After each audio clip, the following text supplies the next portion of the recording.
दोस्तों, इससे पहले की क्लास में हमने आपसे बात की थी डाइवर्सिटीज की इंडिया के, उसकी विषमताओं के बारे में बात की थी, जिसमें हमने ये देखा था कि भारत के विशाल धरातल पर तमाम तरह की भौतिक विषमताएं, आर्थिक विषमताएं, सांस्कृतिक विषमताएं ये सब पाई जाती है।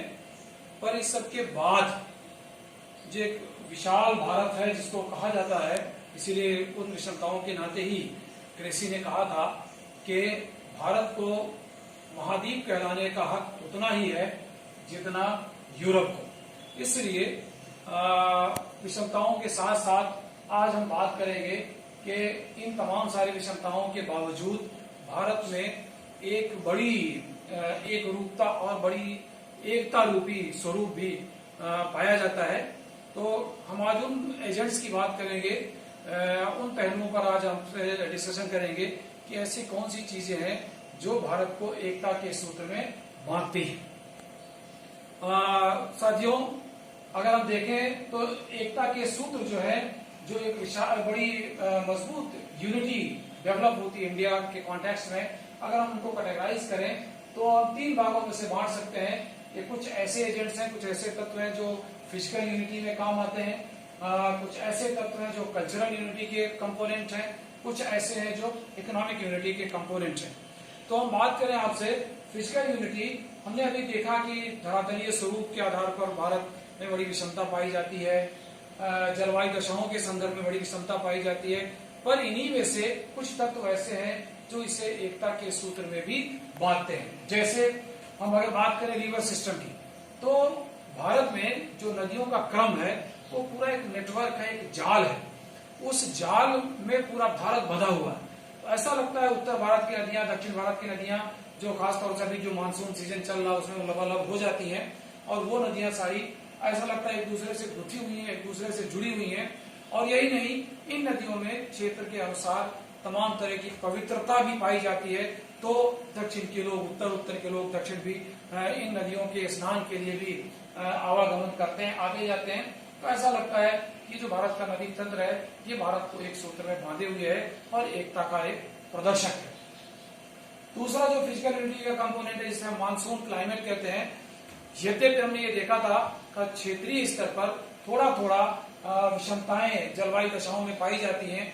जैसे ग्रीष्म काल में राजस्थान का तापमान 45 डिग्री सेंटीग्रेड से ऊपर हो जाता है, उसी समय जम्मू कश्मीर लद्दाख का तापमान माइनस में होता है, तटीय क्षेत्रों का तापमान जो है 26-27 डिग्री सेंटीग्रेड होता है। लेकिन जब हम विश्व स्तर पर इसका वर्णन करते हैं भारत की जलवायु का, तो कहा जाता है कि भारत की जलवायु उष्ण मानसूनी जलवायु है। यानी पूरा भारत जो है वो मानसून से एक साथ बंधा हुआ है, मानसूनी जलवायु है, जिसमें विशेष रूप से अभी जून, जुलाई, अगस्त और सितंबर के जो महीने हैं पूरे भारत में वर्षा होती है और सारी नदियां लबालब भर जाती हैं। कुछ नदियां खतरे के निशान से ऊपर भी होती हैं, इस समय बाढ़ आ जाती है। ऐसा लगता है पूरा भारत एक ही दशा में है जलवायु के आधार पर, हर जगह बादल, बारिश, तमाम सारी चीजें रहती हैं। इसीलिए कहा जाता है कि भारत की जो समग्र रूप से अगर हम वर्णन करें जलवायु का, तो मानसूनी जलवायु है। तो मानसून ने भारत को एक एकता प्रदान की है।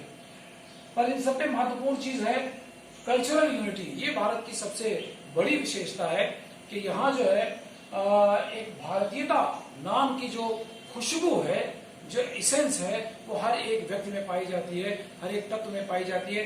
तमाम सारी धार्मिक, क्षेत्रीय और परंपरागत विषमताओं के बावजूद भी एक भारतीयता नाम की जो विशेषता है, जिसे हम इंडियननेस कहते हैं, वो अपने आप में बड़ी महत्वपूर्ण है।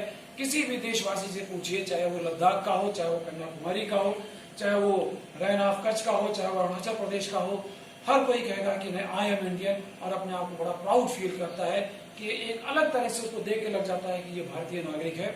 उसके अपने संस्कार, उसके अपने जो बिहेवियर है, वो बड़ी चीज महत्वपूर्ण होती है। तो भारतीयता नाम की एक जो आत्मा हर आदमी में विद्यमान है, वो इस देश को पूरे एक सूत्र में बांधी है। ताजा हवाला आप अभी देख सकते हैं कि अभी चाइना ने थोड़ी सी हिमाकत की और उसके खिलाफ पूरा देश, तमाम तरह की जाति धर्मों की विविधताओं के बावजूद भी पूरा देश जो है वो उसके अगेंस्ट हुआ, खिलाफ हुआ, और सबने कहा कि चाइना को उसके भाषा में ही जवाब देना है। और हमारे सैनिकों ने जवाब दिया और चाइना को मजबूरन जो है वो पीछे हटना पड़ा। तो ये हमारी भारतीयता ही है। इसी तरह से रिलीजियस बॉन्डिंग, यानी धार्मिक जो बंधाव है एक दूसरे में, धार्मिक जो एक दूसरे से लगाव है। हालांकि यहाँ तमाम तरह के बड़े बड़े धर्म पाए जाते हैं। हिंदुस्तान धर्मों की जन्मस्थली रहा है, चाहे वो हिंदू धर्म हो, चाहे वो सिख धर्म हो, चाहे वो बौद्ध धर्म हो, चाहे जैन धर्म हो, चाहे इस्लाम हो, ये तमाम तरह के धर्म हैं। बड़ी तादाद में लोग यहाँ मानने वाले हैं, पर उनमें आपस में इतना ज्यादा प्यार मोहब्बत लगाव है कि हर एक दूसरे के तीज त्योहार में वो मिलते हैं, जुड़ते हैं, उठते हैं, बैठते हैं और एक दूसरे का आभार प्रदर्शन करते हैं।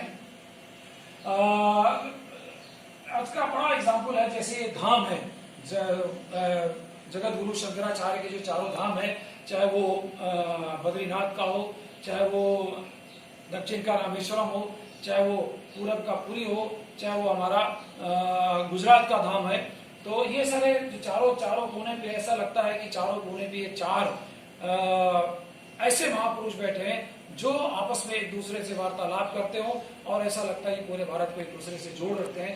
ये मठ भी अपने आप में बहुत महत्वपूर्ण है। इसी तरह से कई सारे सूफियों की औलियाओं की दरगाहें, जैसे हमारे राजस्थान में है ख्वाजा मोइनुद्दीन चिश्ती की दरगाह। ऐसी दरगाह दुनिया में ये है कि जहाँ पूरे दुनिया से लोग, हर धर्म के, हर जाति के लोग वहाँ आते हैं। ऐसी मान्यता है कि वहाँ जाएंगे तो हमारी मनोकामनाएं पूरी होंगी। बिना कोई धर्म देखे हुए सैकड़ों हजारों लोग रोज वहाँ आते हैं। तो इससे होता क्या है, हर आदमी एक दूसरे से बंधा हुआ होता है। कई तरह के मंदिर हैं, उन मंदिरों में भी बहुत सारे लोग जाते हैं। बड़े बड़े मंदिर हैं साउथ में या हमारे उत्तर भारत में। ऐसे सिखों का जो गुरुद्वारा है, गोल्डन टेम्पल है, कितने लोग वहां आते हैं हम अंदाजा नहीं लगा सकते हैं। ये सिर्फ इस भारत की अपनी विशेषता है कि तमाम अपने धर्म के मानने के साथ साथ दूसरे के धर्म का भी इतना आदर और सम्मान किया जाता है, इतना रिस्पेक्ट किया जाता है। तो ऐसा लगता है कि तमाम सारे जो धर्म हैं वो एक ऐसा हिंदुस्तान गुलदस्ता है जिसमें ये सारे लोग अलग अलग कलर के फूल जो वो एक साथ सरवाइव कर रहे हैं और एक साथ खुशबू पैदा कर रहे हैं। और इसमें अगर हम और बात करें तो हमारे तमाम तरह के ऋषि मुनि और मनीषी जो इस धरती पर जिन्होंने जन्म लिया, अलग अलग धर्मों का उन्होंने वो प्रवर्तक रहे, और उसके बाद भी सबका एक साथ यही रहा कि हम भारतीय संस्कृति के प्रवर्तक हैं। भारतीय संस्कृति हमें कूट कूट के बसी हुई है। आप जानते हैं इस देश में हजारों सालों से कई सारे विदेशी आए, आर्यन आए, हून आए, कुषाण आए, मुगल आए, ब्रिटिशर्स आए, सब आए। तो वो सारे के सारे आए, लेकिन यहाँ आने के बाद एक भारतीय जो संस्कृति है, जो भारतीय परंपरा है, सब आके इसी में विलीन हो गए। उन तमाम सारी विविधताओं के बाद भारत की अपनी जो मूल संस्कृति है उसमें किसी तरह का कोई परिवर्तन नहीं आया।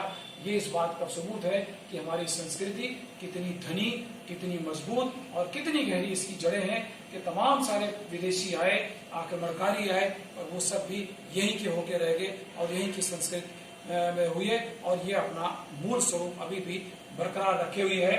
ये हमारी एक बड़ी विशेषता है। इसीलिए इन विशेषताओं की वजह से ही कहा था डॉडवेल ने कि भारत एक ऐसा बड़ा महासागर है जिसमें तमाम तरह की संस्कृति रूपी नदियां आके इसमें विलीन हो जाती हैं और भारतीय रूपी महासागर का रूप धारण कर लेती है। ऐसा महासागर भारत है हमारा। ये बड़ी बात है। तो इस तरह से हम ये कहें, ये तमाम सारे जो स्थानीय स्तर की छोटी मोटी परंपराएं हैं, तीज त्योहार है, तमाम सारी चीजें वो भारत में इसीलिए है। कभी फसल कटने पे त्योहार मनाया जाता है, तो कभी फसल बोने पे त्योहार मनाया जाता है, कभी जो है वो शादी ब्याहों की जो परंपराएं है वो सब किया जाता है, उसमें सारे लोग एक साथ मिलते हैं। ये सिर्फ यही ऐसा देश है जहाँ ये चीज पाई जाती है, और इसी ने इस पूरे भारत को एक सूत्र में बांध रखा है बच्चों।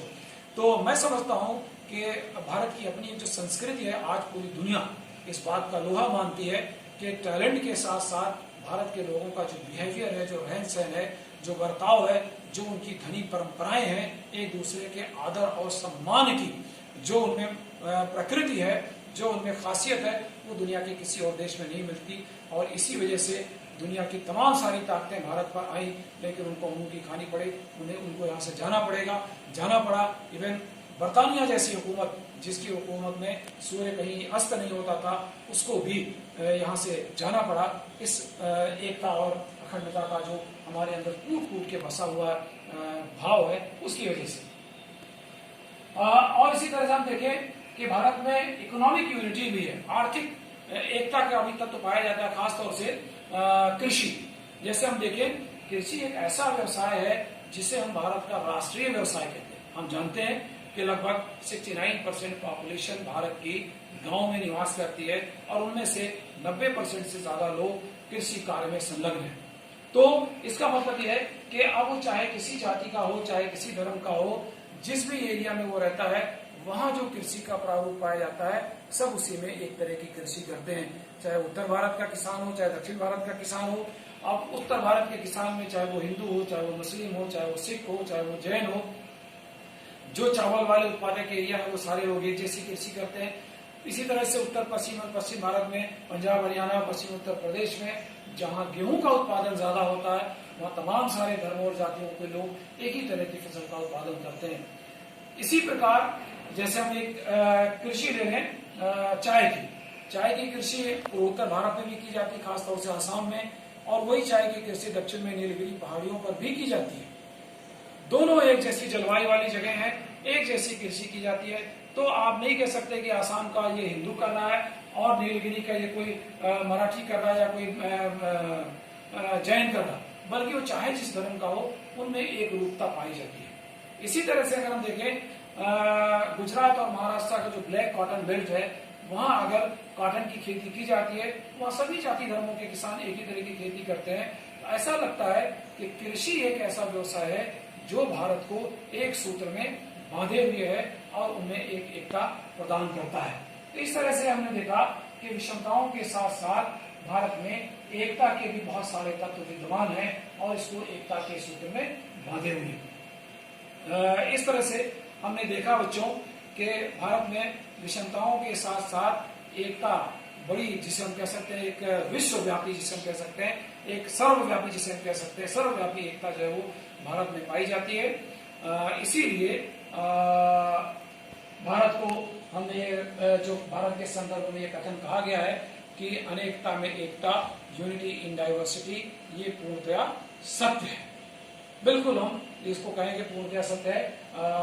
और इसीलिए आपसे जब एग्जाम में ये क्वेश्चन पूछा जाए, आप ये बात करें कि इसके इंट्रोडक्शन से लेके और तमाम तरह की जो विषमताएं हैं उनका विस्तृत वर्णन के साथ साथ ये सारे जो 3 तरह के एकता रूपी तत्व हैं उनका भी आप वर्णन अपने एग्जाम के में उसके उत्तर देने के लिए क्वेश्चन में कर सकते हैं।